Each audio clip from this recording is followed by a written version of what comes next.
So with that realization, it was actually a friend of mine who called me mid-pandemic and he said, hey Mike, I founded this pet supplement business and it's blowing up and I need your help. The platform is falling apart under the scale, the weight of its customers.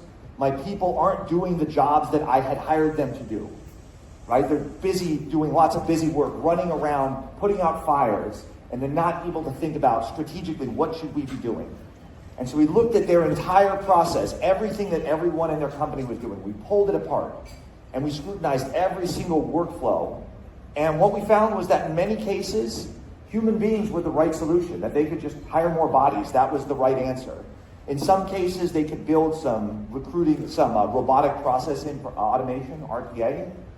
And there were a couple places where AI sprinkled into those processes could give them a huge advantage, and specifically around launching campaigns and buying media.